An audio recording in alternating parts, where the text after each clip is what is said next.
4 సార్లు గెలిచిన మాజీ మంత్రి కొడాలి నానిని మట్టి కరిపించడమే టీడీపీ లక్ష్యమా? తెలుగుదేశం పార్టీకి గుడివాడ టార్గెట్ అవ్వటానికి కారణాలేంటి? ఇక ఇవే చివరి ఎన్నికలంటున్న వైసీపీ నేత కొడాలి నాని నియోజకవర్గంలో మరోసారి పట్టు నిలబెట్టుకుంటారా? సంక్షేమ పథకాలు అధికార పార్టీకి కలిసి వస్తాయా? భారీగా బెట్టింగ్ జరుగుతున్న నియోజకవర్గాల్లో టాప్ లిస్టులో ఉన్న గుడివాడలో నెగ్గేదెవరు? టీడీపీ ఖచ్చితంగా గెలవాలని టార్గెట్ పెట్టుకున్న నియోజకవర్గాల్లో గుడివాడ ముందు వరుసలో ఉంది. 2004లో టీడీపీ తరపున మొదటిసారి పోటీ చేసి గెలిచారు కొడాలి నాని. 2009లో కూడా రెండవసారి టీడీపీ తరపున గెలిచిన తర్వాత వైసీపీలో చేరారు. 2014, 2019 ఎన్నికల్లో వైసీపీ తరపున విజయం సాధించారు.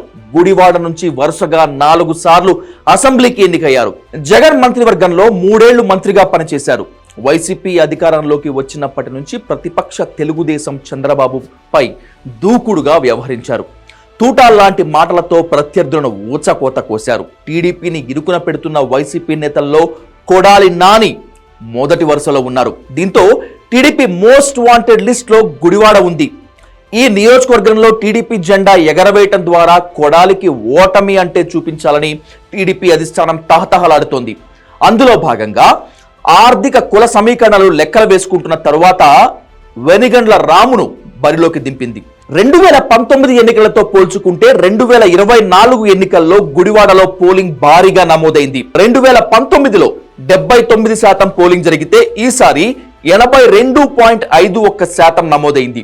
2019లో 2,08,000 మంది ఓటర్లు ఉంటే 1,64,000 ఓట్లు పోలయ్యాయి.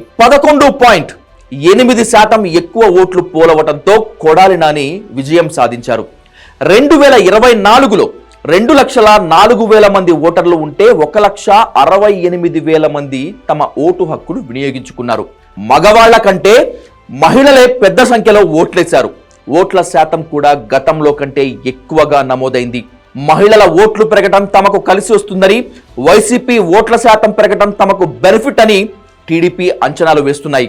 ఈసారి గుడివాడలో గెలవటం అటు టీడీపీకి ఇటు వైసీపీకి ప్రతిష్టాత్మకంగా మారింది. గెలుపుతో రాజకీయాలకు ఫుల్ స్టాప్ పెట్టాలని కొడాలి నాని భావిస్తుంటే ఆయన్ను ఓడించాలనే టీడీపీ చిరకాల కల అలాగే మిగిలిపోతుందని ఆ పార్టీ భావిస్తోంది. కొడాలి నాని 2004 నుంచి 2009 వరకు టీడీపీలో, 2014, 2019 ఎన్నికల్లో వైసీపీ తరపున పోటీ చేసిన గుడివాడలో ఫలితం మాత్రం మారలేదు. అన్నిసార్లు కొడాలి నాని గెలవటమే కామన్ గా వచ్చిన రిజల్ట్. ఒక దశలో కొడాలి నానిని ఓడించగలమా అనే డైలమాలోకి టీడీపీ వచ్చేసిందనే టాక్ కూడా నడిచింది. ప్రతి ఎన్నికల్లో నాని ప్రత్యర్థిగా మారటమే ఆయనకు కలిసొచ్చే ప్రధాన అంశం.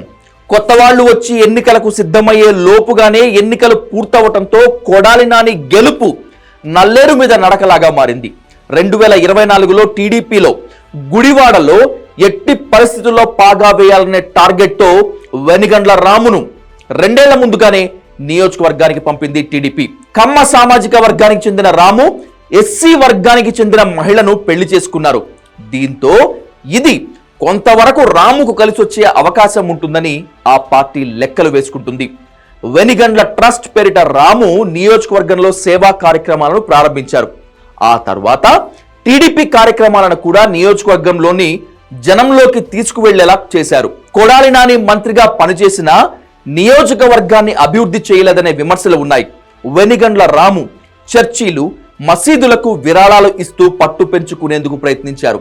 నానిపై విమర్శలు చేయటం కంటే నియోజకవర్గంలో తాను ఎలా బలపడాలన్న దానిపైనే ఫోకస్ చేశారు. మంత్రిగా కొడాలి నాని గుడివాడకు ఏం చేయలేదనే అంశం చుట్టూ రాజకీయం నడిపించారు. కొడాలి నానినే గుడివాడ బ్రాండ్. గుడివాడ పేరు చెప్తే గుర్తొచ్చేది కొడాలి నానినే. ప్రతి ఎన్నికల్లో ఎవరో ఒకరిని తీసుకువచ్చి ఇక్కడ పోటీ చేయించి కోట్లు కుమ్మరిస్తారనేటువంటిది నాని వర్గం చెప్పే మాట. మంత్రిగా నాని గుడివాడలో చేపట్టిన ఇళ్ల స్థలాలు, వాటర్ ట్యాంకులు, రోడ్ల నిర్మాణం గురించి గుడివాడ ప్రజలకు తెలుసంటారు ఆయన వర్గీయులు. 4 సార్లు గెలవటమే కాదు, స్థానిక ప్రజలకు తలలో నాలుకలాగా ఉండే నానికి పోల్ మేనేజ్మెంట్ పై గట్టి పట్టుంది. ఇక సంక్షేమ పథకాల లబ్ధిదారులంతా వైసీపీకే ఓటేస్తారని నాని గెలుపుపై నల్లేరు మీద నడకేనని అంటున్నారు. 5వసారి పోటీ చేస్తున్న కొడాలి నాని ఈ ఎన్నికల తర్వాత రిటైర్ అవుతారన్న వ్యాఖ్యలు గెలుపుకు దోహదపడతాయని ఆయన వర్గం చెప్తోంది. పోలింగ్ ముందు వరకు కొడాలి నాని, వెనిగండ్ల రాము వర్గాల మధ్య ప్రతి విషయంలోనూ నిశిత పరిశీలన కొనసాగింది.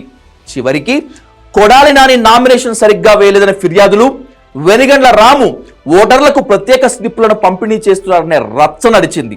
గుడివాడ నియోజకవర్గంలో అభ్యర్థి గెలుపోటములను డిసైడ్ చేసే వారిలో కాపులు చాలా కీ ఫ్యాక్టర్. దీంతో నియోజకవర్గంలో ఉన్న కాపు వర్గం ఎన్నికల్లో ఎవరికి ఓటు వేశారనేటువంటిది కీలకంగా మారింది. పవన్ కళ్యాణ్ గుడివాడలో రోడ్ షో నిర్వహించారు. పెద్ద ఎత్తున ఉన్న యాదవ ఓట్ల కోసం సమావేశాలను గుడివాడలో నిర్వహించారు.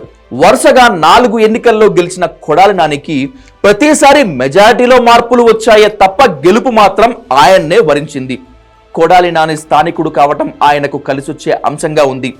ఎన్ఆర్ఐ వెనిగండ్ల రాము ఎన్నికల కోసం మాత్రమే వచ్చాడని, ఎన్నికల తర్వాత అందుబాటులో ఉండరనే విషయాన్ని వైసీపీ ప్రజల్లోకి బాగా తీసుకెళ్లింది.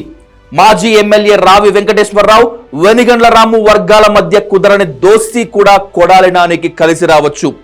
తొలిసారి పోటీకి దిగిన వెనిగండ్ల రాము ప్రభుత్వ వ్యతిరేకత ఓటు, నాని మంత్రిగా విఫలమయ్యారనే అంశాలపై ఆధారపడ్డారు. ఇక పోల్ మేనేజ్మెంట్ లో ఇద్దరు బాగానే చేశారనేటువంటిది లోకల్ టాక్. దీంతో గుడివాడ ఫలితంపై అందరూ ఆసక్తిగా ఎదురు చూస్తున్నారు.